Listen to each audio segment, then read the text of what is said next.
Olá, sejam muito bem-vindos ao podcast Conversa Agro da VFA. Meu nome é Roberta Ferreira Freitas, sou advogada especializada em agronegócio, atuante há cerca de 10 anos, especializada mais na área ambiental, seja nas esferas civil, administrativa ou criminal.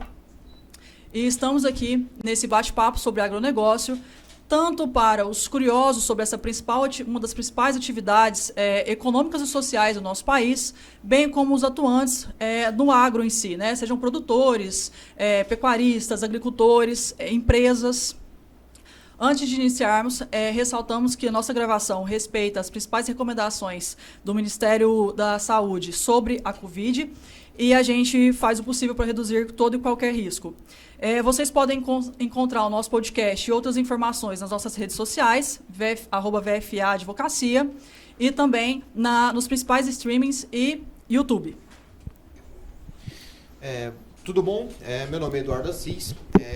Hoje sou vice-presidente da Comissão de Direito Especial do Agronegócio aqui em Goiás.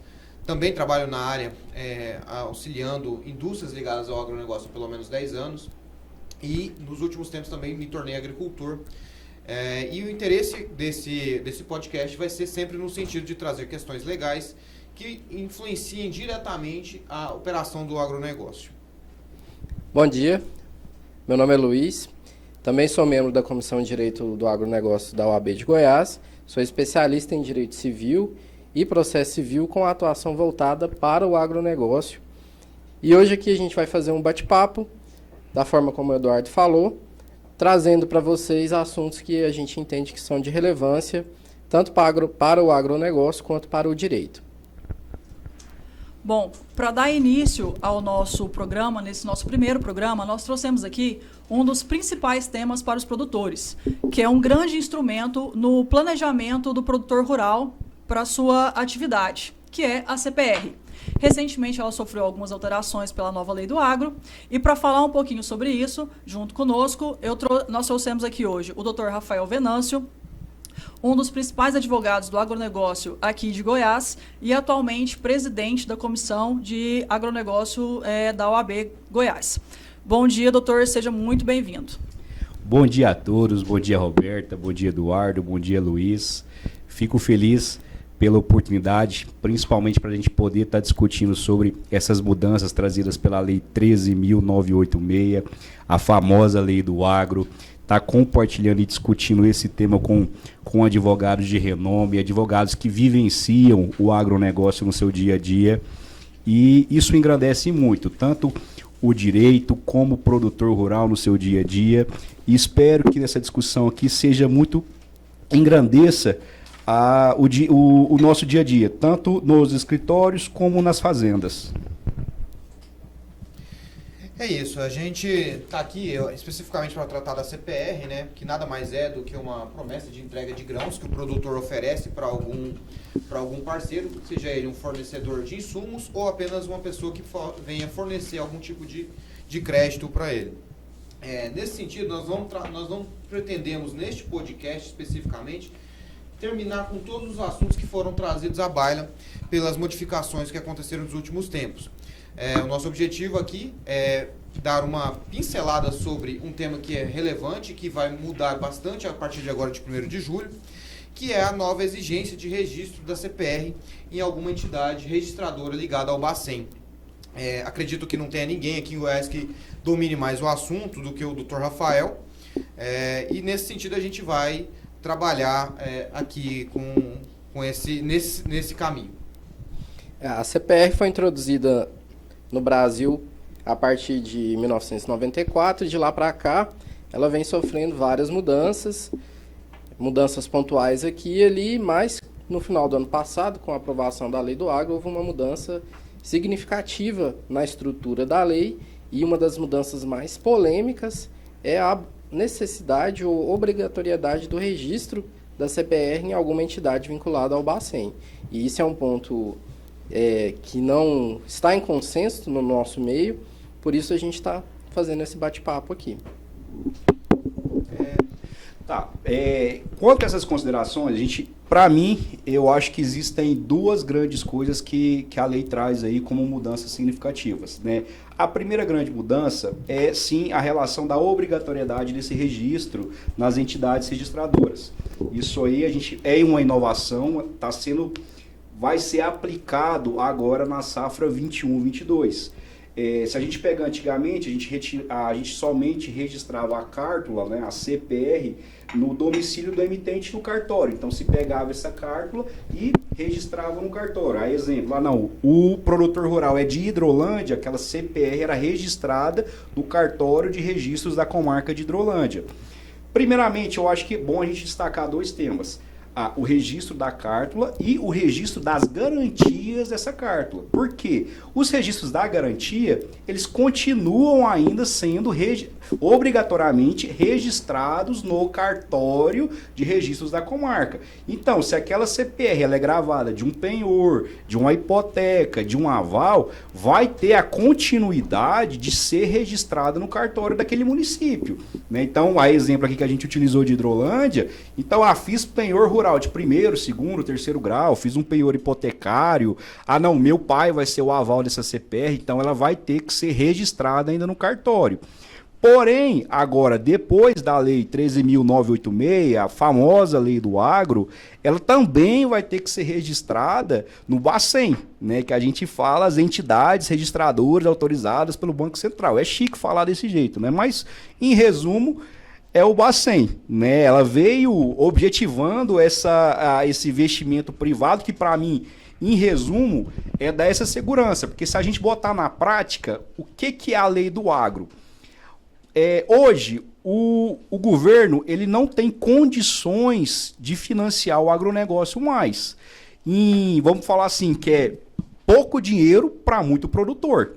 O que ele está fazendo? Ele está chamando um ente privado, ele está chamando as instituições financeiras privadas também, o investidor financeiro privado, a Bolsa de Valores, digamos assim, para estar ajudando o fornecimento, o financiamento do agronegócio. Então ele está tentando dar uma transparência, incentivar a participação do ente privado no agronegócio. Então nada mais essa lei trazendo um incentivo do privado tá investindo no agronegócio. Então, assim, as entidades registradoras têm por objetivo dar mais uma transparência.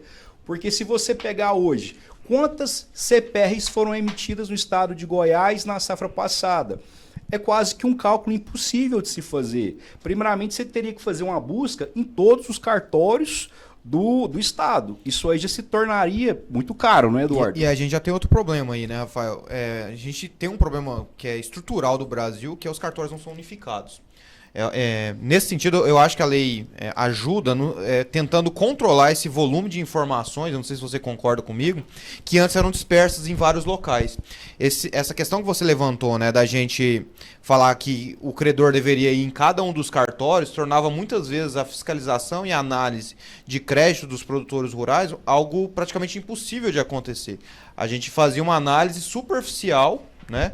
E agora a gente tem pelo menos um caminho de onde esse produtor está buscando os seus recursos. Além da CPR de gaveta, porque se você pegar as revendas, muitas dos graneleiros, as cereais, que emitiam só o título, não estipulam naquele título qualquer garantia, muitos desses títulos acabavam se tornando de gaveta, eles não eram levados a registro, né? Então eu acho que essa lei, essa novidade trazida para a lei, é para a gente ter um controle maior do que se produz, do que se registra no Brasil e trazer essa garantia para o ente que quer financiar. Você concorda que essa lei ela meio que busca profissionalizar ainda mais esse mercado, ou você vê com um certo receio? Porque o que me parece a gente tem, né, algumas dificuldades aqui no agronegócio relacionadas a crédito.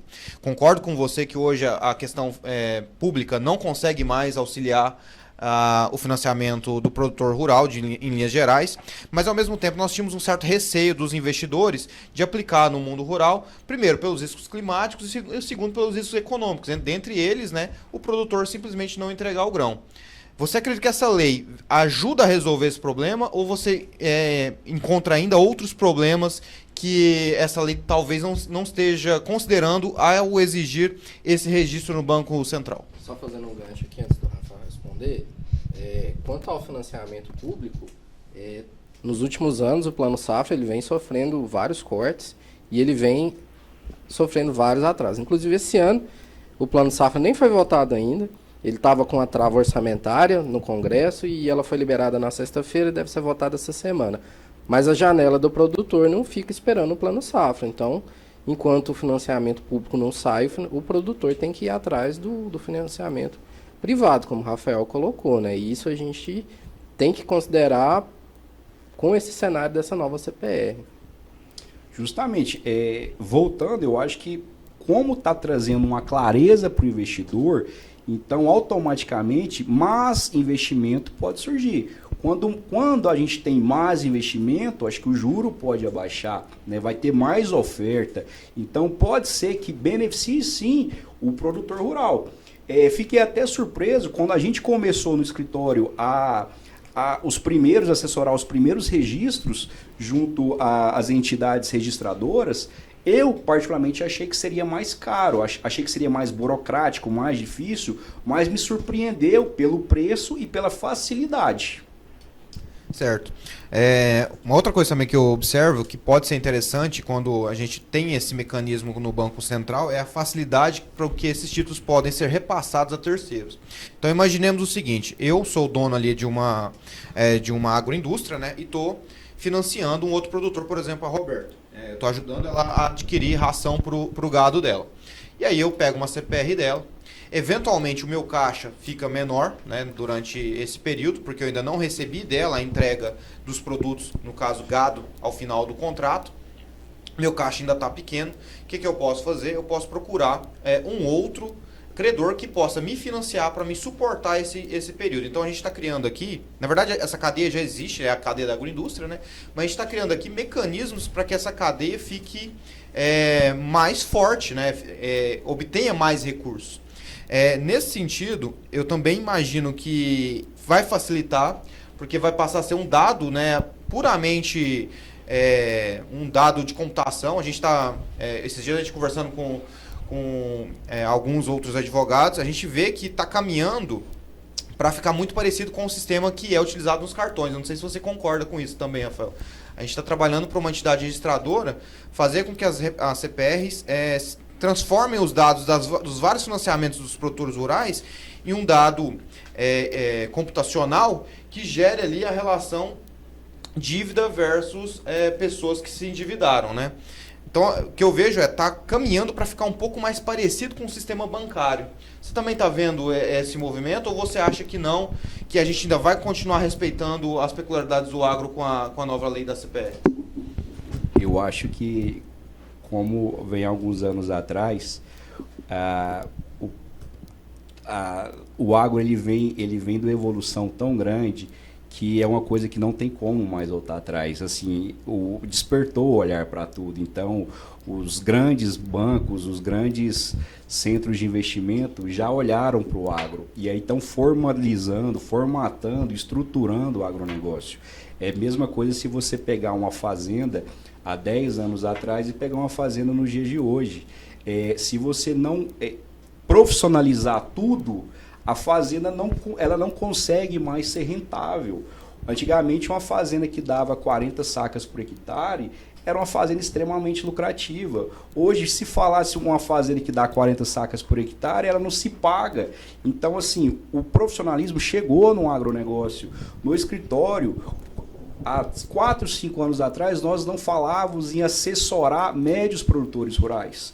Hoje, o nosso portfólio de produtores médios, produtores que têm aí seus 800, 700, 1.000 hectares de plantados, a gente presta assessoria mensalmente. Então, assim, o profissionalismo chegou no agronegócio. Então, eu acho que é um caminho sem volta. As entidades vieram para fazer parte, os cadastros vão facilitar muito essa linha de financiamento.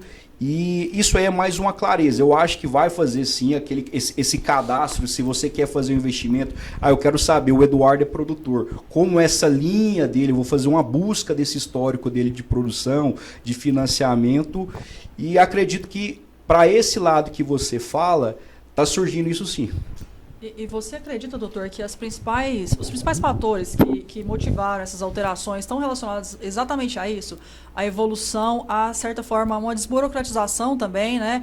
E a esses altos valores, né? Que de uns anos para cá o agro lida com valor em dinheiro muito superior do que há uma década atrás, por exemplo. Assim, nosso intuito é desburocratizar.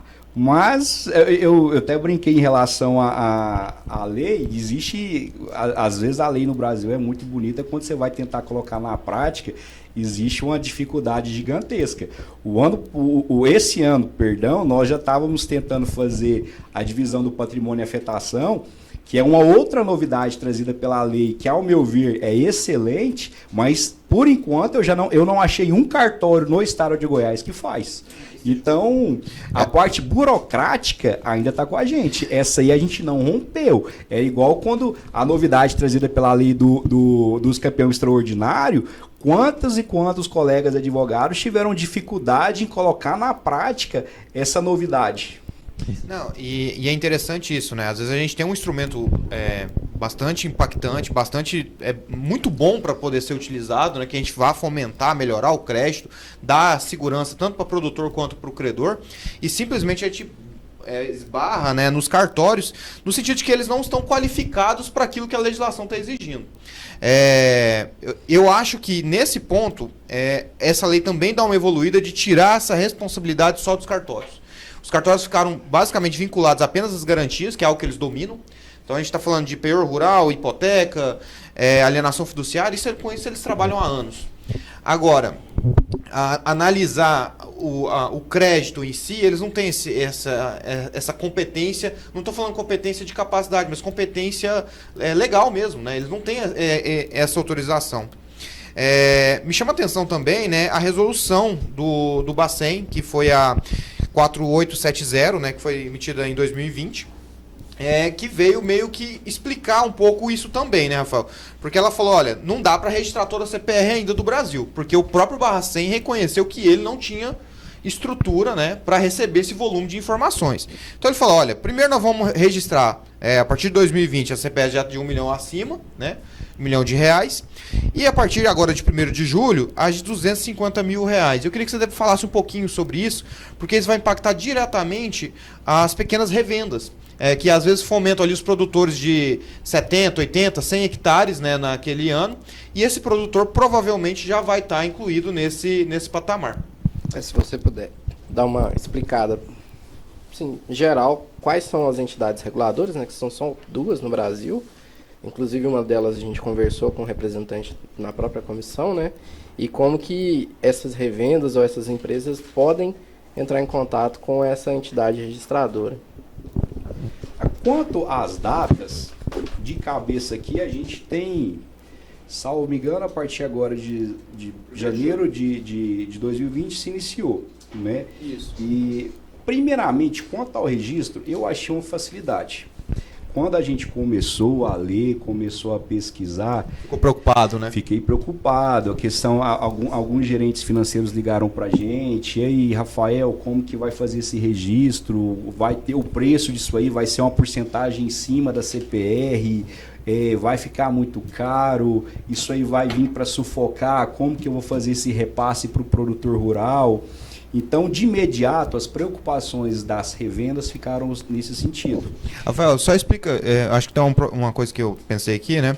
Explica o que é uma revenda, para as pessoas entenderem, porque ela é um pouco diferente da agroindústria, né? Que eu acho que é mais fácil você imaginar uma perdigão do que você imaginar uma revenda ali que é daquela cidade. Conta pra gente o que você vê. Nada mais é que aquela empresa, vamos falar assim, a gente tem as revendas de pequeno, médio e grande porte, né? Aquela que tem o intuito de auxiliar o produtor, ela que vende o defensivo, ela que vende semente, ela que vende o adubo, ela dá o suporte ao produtor. E as revendas hoje, elas trabalham muito com barter, que é o sistema de troca, né? E esse sistema de troca, documentalmente, ele é feito através de uma célula de produto rural. São muitas revendas que iniciaram essa tratativa com o barter. Outras tantas ainda, principalmente as pequenas, trabalham com a velha duplicata, trabalham ainda com cheque, principalmente aos pequenos. Essas ainda não vão trabalhar com a célula de produto rural. Quando a gente falava 50 mil, 30 mil, são poucas empresas que estão aptas a fazer esse investimento, né? Então, assim, não são... Principalmente em Goiás, nós temos a prática do milho. Essas pequenas empresas que financiam a cultura aí do milho safrinha, elas não têm a prática de trabalhar ainda com a CPR, né? Então é sempre aquela duplicata, o contrato de compra e venda, um cheque. Famigerado cheque, né? Famigerado cheque, que pra gente ainda é muito comum, pro produtor é muito comum o trabalho, né? Agora, quando a gente fala ainda da safra verão, a safra de soja, compras aí acima, que a gente vê de 150, 200, 300 mil, as empresas costumam sim já estar brandindo, já estar vindo com a célula de produto rural. E trazendo com essa novidade o registro nas entidades, o custo não ficou tão grande, né? Minha maior preocupação quando a gente atende os clientes é mais a questão do prazo de registro, que é uma nulidade trazida pela lei.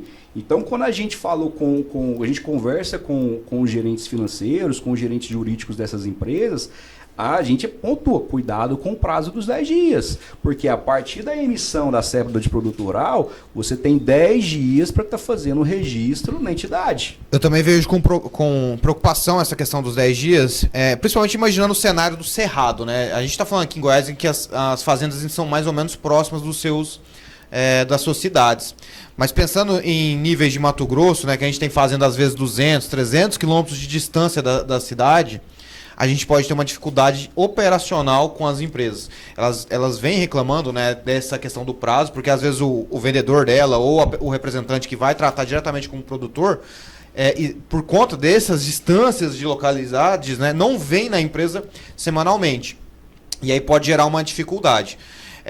Acredito que o governo pode se mostrar mais sensível mais para frente, talvez colocar um prazo um pouco maior, mas o fato neste momento, nós temos que tratar com a questão dos 10 dias. E os produtores, os empresários precisam se adaptar. E assim, para a gente expôs aqui, de certa forma, um pouquinho com rapidez aqui o tema, mas assim, para finalizar com a impressão de vocês três, vocês falaram um pouco aí sobre essas pequenas revendas e pequenos fornecedores.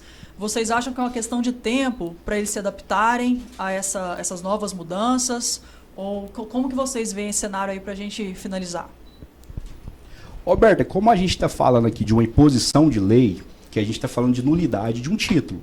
Então, assim, eu emiti uma CPR. Vamos falar, eu produtor rural, eu vou fazer uma compra pegar uma empresa de Goiás, vou fazer uma compra para financiar a minha safra verão. A minha compra deu R$1 milhão. Então, para garantir essa compra, nós emitimos o CPR, né? Ele obrigatoriamente tem que registrar esse título para dar validade. Então, a gente está falando de uma obrigação. Não tem, se ele não fazer, aquele título é nulo. Então, se eu não pagar e ele for tentar me executar, ele não vai ter eficácia. Então, a questão da empresa aderir ou não tem o que fazer, é uma obrigação imposta por lei. Está ligado à própria funcionalidade. Isso, né? Então, assim, qual que é a efetividade daquele título dele não registrar? Então, a lei trouxe uma obrigação. A questão que o Eduardo falou é muito recente para a gente estar discutindo. É um problema entre que é criado a lei é criada no papel e na prática é outra. Realmente, aí vai ter discussão. Peraí, mas a validade dessa CPR é emitido quando? É na partir da assinatura do produtor rural, do selo do cartório ou não? É a partir da data que constante no título? A lei é muito recente, é um bebê, né? A nossa primeira safra é agora. Então, essas novidades a gente vai apanhar muito ainda, vão ser muito discutidas. A questão de fazer o registro ou na B3 ou na SERC, vai ser cada um aí qual que vai ter mais afinidade, o preço delas são quase que equiparados, né? O suporte também, às vezes uma dá um suporte melhor, a outra o suporte é mais rápido. Então, assim, é tudo novo. Não tem como a gente dar o caminho das pedras, porque nós também ainda não vivenciamos esse caminho. Doutor, nós Estamos aqui, eu vou passar para os meninos aqui para a gente finalizar, que a gente está meio em cima da hora aqui, mas o senhor já deu um próximo tema aí, já abriu um próximo podcast, que é tratar do patrimônio e afetação, que é outro instituto que, a partir do momento que for utilizado, é absurdamente importante para o produtor, né? Vou voltar a palavra para vocês aí, para vocês concluírem o posicionamento de vocês sobre o tema.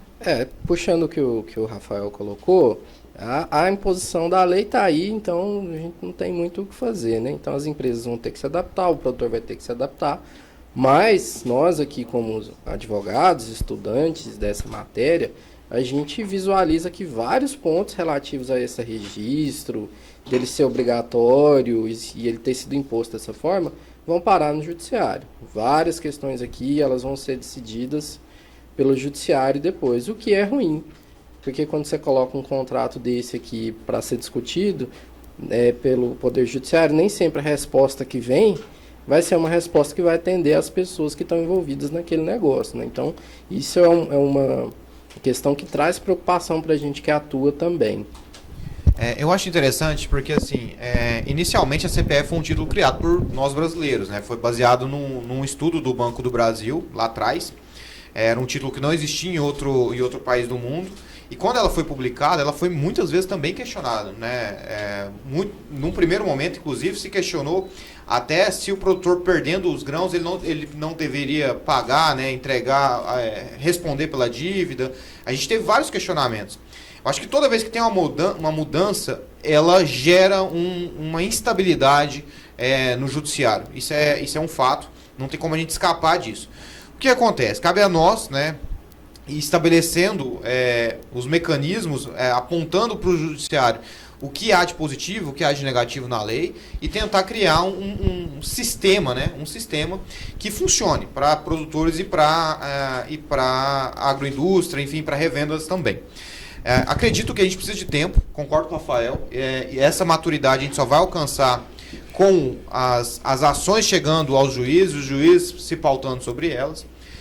Mas ao mesmo tempo eu vejo como positiva sim a lei nesse primeiro momento. Acho que ela veio tentar responder algumas das questões que a gente tinha antigamente, principalmente sobre essa questão do crédito. E agora a gente tem que pagar o preço dessa mudança, que é passar por esse momento de maturação perante os juízes. Não sei se o Rafael concorda com isso também. Concordo, é uma novidade, né? Como toda novidade, traz a sua insatisfação para alguns, insegurança. Não tem como a gente falar ainda de quais vão ser os resultados, né? É tudo novo para a gente, né? Como a Alberta falou que a questão do próximo novo tema, a patrimônio e afetação, para mim, é uma das novidades que a lei vem para facilitar o financiamento. E particularmente, até agora, nós não tivemos êxito, né, em pôr isso em prática. Mas, justamente, pela inovação trazida pela lei, né, e que ao longo do tempo vai se ajeitando, usando aquele velho ditado aí que nossos avós falavam, né, no andar da carroça que as abóboras se ajeitam. E a lei tá aqui para isso. Quero agradecer, né, a presença do Rafael. Obrigado, Rafael, por ter vindo. Muito obrigado a todos que nos acompanharam. Esse foi o tema do podcast número 1 aqui nosso. Agradecer a presença do Rafael e esperar vocês nos próximos podcasts e, eventualmente, o Rafael vai voltar para conversar com a gente outras vezes. Eu que agradeço o convite, fiquei extremamente feliz em poder participar, abrir essa nova fase de vocês, do VFA, e até mais. Bom, finalizando aqui esse nosso primeiro episódio, novamente agradeço ao Dr. Rafael Venâncio, que trouxe uma excelente contribuição. E, uma vez mais, os convido a nos seguir nas nossas redes sociais, não só para acompanhar, mas também para trazer dúvidas e novos temas para contribuir aqui com o podcast. E você também pode nos encontrar Deezer, Spotify, YouTube e outros streams. Muito obrigada pela atenção e até a próxima.